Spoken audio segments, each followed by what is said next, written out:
In the last video, we created a Django project.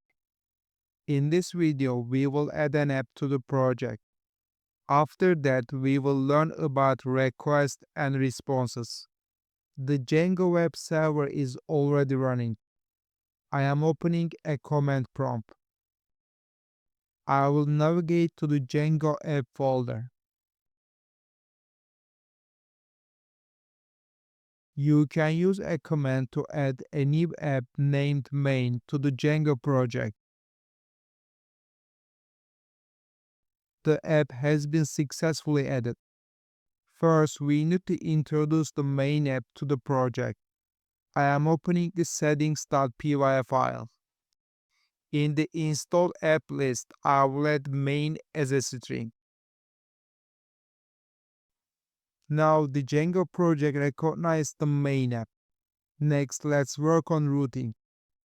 I am opening the urls.py file.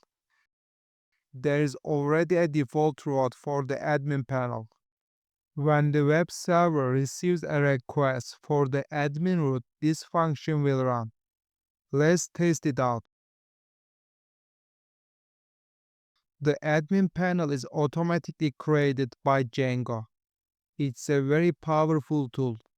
We won't dive into details here. You will learn more about it in future tutorials. Now, what exactly have we done so far? Let's recap. A browser acts as a client. It sends a request to the web server with the host address and routing information. The web server processes the request and responds to the client. This is a basic working principle of all web servers. Earlier, we created an app.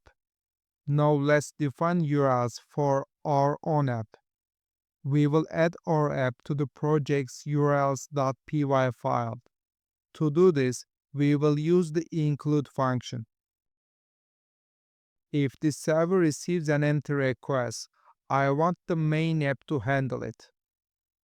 This request will be handled by the urls.py file inside the main folder. However, there is no urls.py file in the main folder yet. Let's create one. I am importing the pet function from Django.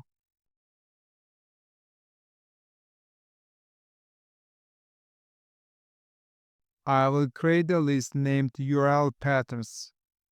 It's important to name it exactly URL patterns. If you use a different name, you will get an error. In this list, I will map empty rows to a home function in the waves.py file. The waves.py file contains functions that we define for rows. But there is no home function in the waves.py yet. Let's create it now. A request contains information sent by the client to the server. This information includes the content of the request. We will explore this in depth with many examples in future tutorials. For now, I will add an HTTP response to the home function. I am importing the HTTP response class. The function will return a response that says homepage.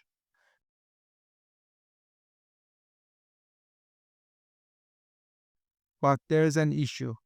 The urls.py file doesn't know about the home function yet.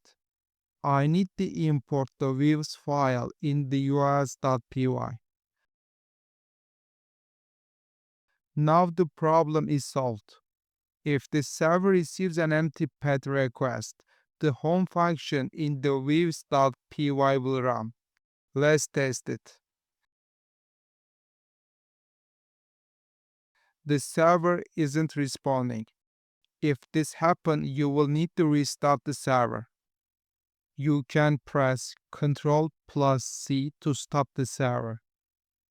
Then you can use this command to start the server. Now let's try again. The web server responded to the request. Make sure to check out the next Python Django tutorial.